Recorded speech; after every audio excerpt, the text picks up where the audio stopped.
अगर इसमें कोई त्रुटि हो तो मुझे क्षमा करें। प्रायः स्मरणीय भारतीय संस्कृति के आधार पर ज्ञान के दाता एवं सभी विद्यार्थियों को अलौकिक विद्या देने वाले एवं असहजनीय अलौकिक विद्या देने वाले ब्रह्मनिष्ठ गुरुदेव के चरणों में केवल मेरा ही नहीं अपितु हम सबका कोटि कोटि प्रणाम।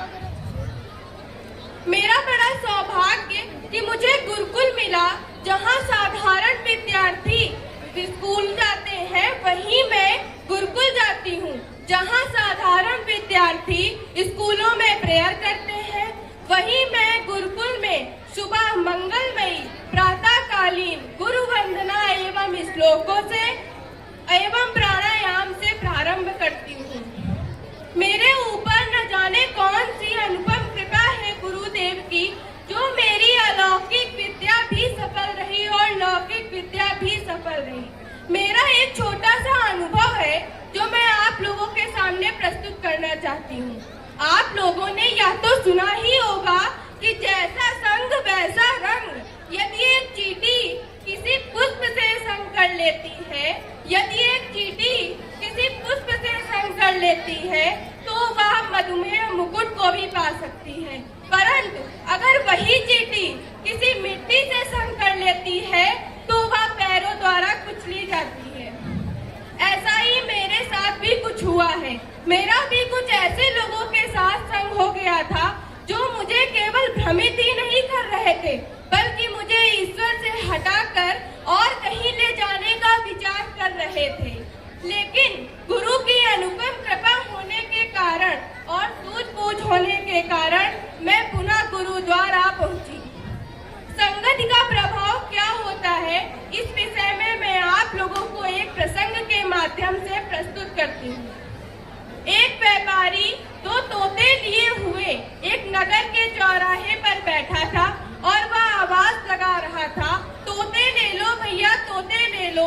एक तोते का मूल्य 550 रुपए है और दूसरे तोते का मूल्य 1 रुपए है। वहीं उसी समय उसी रास्ते से हाथी पर विराजमान एक राजा गुजर रहा था। उसने जब यह वाक्य सुना कि एक तोते का मूल्य 550 रुपए है और एक तोते का मूल्य 1 रुपए है, वो बड़ा ही आश्चर्यचकित हुआ। वह मन में सोचने लगा कि आखिर इन दोनों में फर्क क्या है। इस बात को पता लगाने के लिए वह व्यापारी के पास गया और व्यापारी से बोला कि आप कहते हो कि एक तोते का मूल्य 550 रुपए है और दूसरे तोते का मूल्य 1 रुपए है, आखिर इन दोनों में फर्क क्या है। तो वह व्यापारी कहता है कि आप जब इन्हें अपने महल ले जाएंगे तब आपको आपके प्रश्न का उत्तर मिलेगा। उसके बाद राजा कहता है ठीक है, मुझे दोनों तोते दे दो। वह दोनों तोते ले लेता है और अपने महल पहुंच जाता है। महल पहुंचने के बाद वह अपने सेवक से कहता है कि जो 550 रुपए वाला तोता है वह मेरे पलंग के नीचे रख दे। सेवक ने वैसा ही किया। अगली सुबह जब राजा सो के उठा तो वह जो तोता था वह बड़े ही मधुर वचनों में श्लोक सुनाने लगा। राजा बड़ा ही प्रसन्न हुआ। वह फिर जब दूसरा दिन आया तो राजा अपने सेवक से कहने लगा कि आज 1 रुपए वाले तोते को मेरे पलंग के नीचे रख देना। सेवक ने वैसा ही किया। फिर जब दूसरे दिन राजा सो के उठा तो वह जो 1 रुपए वाला तोता था वह बड़ी ही गंदी गंदी गाली देने लगा। अब राजा बड़ा ही क्रोधित हुआ। वह अपने सेवक से कहने लगा कि इस दुष्ट तोते को मार डालो। वहीं पास में 550 रुपए वाला तोता खड़ा था।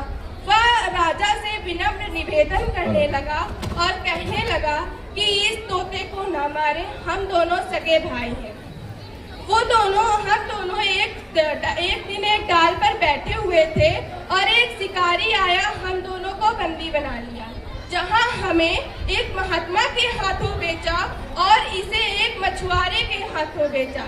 जो महात्मा थे वो बड़े ही मधुर वचनों में हमें श्लोक सुनाया करते थे और जो मछुआरे थे वो गाली गलौज किया करते थे, इसलिए इसे गाली गाली गलौज याद हो गई।